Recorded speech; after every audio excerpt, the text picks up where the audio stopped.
Ninakusalimu kwa jina lipitalo majina yote. Hili sio jina la mtu awaye yote, bali ni jina la Bwana wetu Yesu Kristo. Karibu katika mfululizo wa masomo ya kesha la asubuhi. Mwaka huu tumekuwa na mada nzuri inayosema Baba yetu anajali.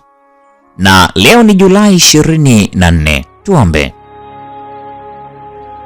Mtakatifu, mtakatifu, mtakatifu Baba yetu uliye mbinguni, jina lako litukuzwe sana.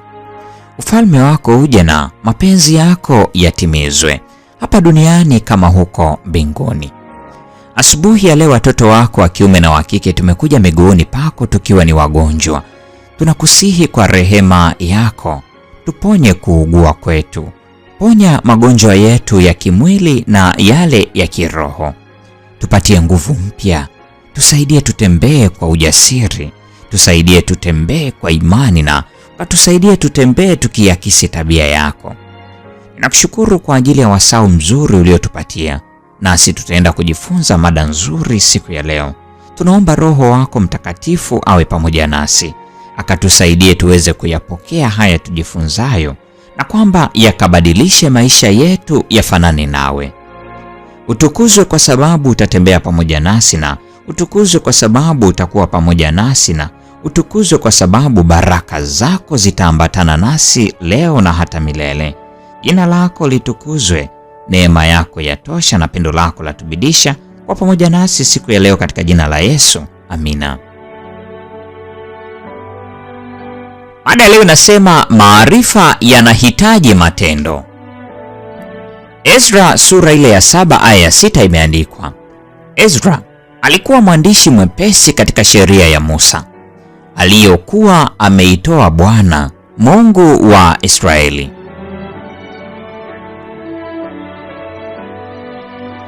Zaidi ya miaka 2000 imepita tangu Ezra alipouelekeza moyo wake kuitafuta sheria ya Bwana na kuitenda. Lakini kupita kwa wakati hakujapunguza mvuto wa mfano wake na kumcha Mungu. Katika karne zote, kumbukumbu ya maisha yake ya utakaso imewatia moyo wengi kwa dhamiri kuitafuta sheria ya Bwana na kuitenda. Makusudi ya Ezra yalikuwa ni ya juu na matakatifu. Katika yote aliyoyafanya, alikuwa akiongozwa na upendo mkuu kwa roho za watu. Huruma na upole aliyoudhihirisha kwa wale waliokuwa wamefanya dhambi, ama kwa makusudi au kwa kutokujua, vinapaswa kuwa somo la mfano kwa wote wanaotafuta kuleta matengenezo. Hakuna kitu kama vile kudhoofisha au kuimarisha sheria ya Yehova. Kama ambavyo imekuwa, ndivyo ilivyo. Siku zote imekuwa na siku zote itakuwa takatifu, ya haki na njema, kamilifu kwa yenyewe.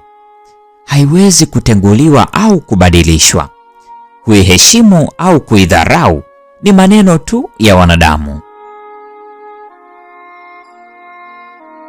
Wakristo wanapaswa kuwa wanajiandaa kwa kile ambacho karibuni kitaingia duniani kama mshangao mkuu, na maandalizi haya wanapaswa kuyafanya kwa kujifunza kwa bidii neno la Mungu na kujitahidi kuishi kulingana na kanuni zake.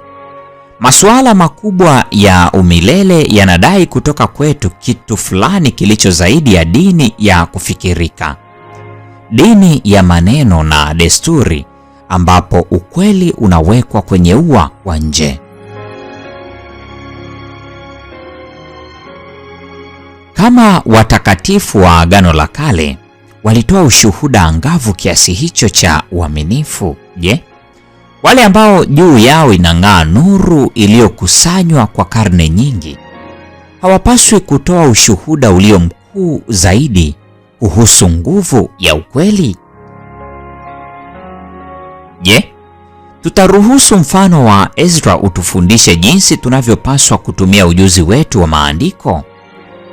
Maisha ya mtumishi huyu wa Mungu yanapaswa kuwa msukumo kwetu kumtumikia Bwana kwa moyo na akili na nguvu.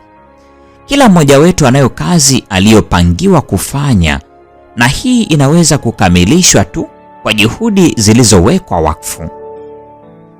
Kwanza, tunatakiwa tujikaze kuyajua matakwa ya Mungu na kisha kuyatenda. Ndipo tutaweza kupanda mbegu za ukweli ambazo zitazaa matunda ya uzima wa milele. Mpendwa wa mfuatiliaji wa mfululizo wa masomo haya ya Kesha la Asubuhi, leo ni Julai 24, mada ikisema maarifa yanahitaji matendo.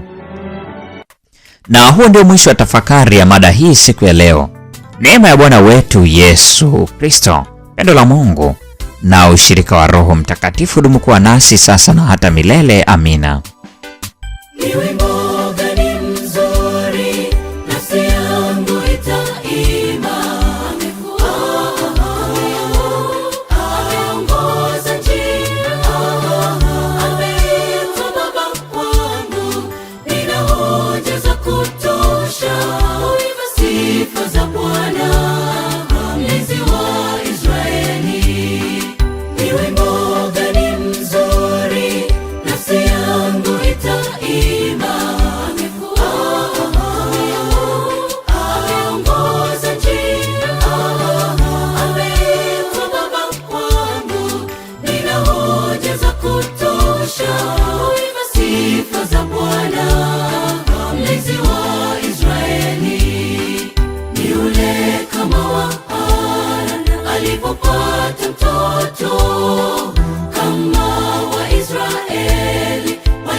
Tukijaribu kumbuka tulipopata magumu, ni vipi tuliyashinda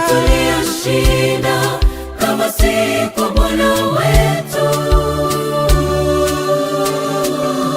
Na sasa tumetambua yajayo hatuyahofu, mweza wa yote asiyelala ni Bwana. Na sasa tunaposonga tuna imani kwamba hakuna unaloshindwa kama ulishinda mauti.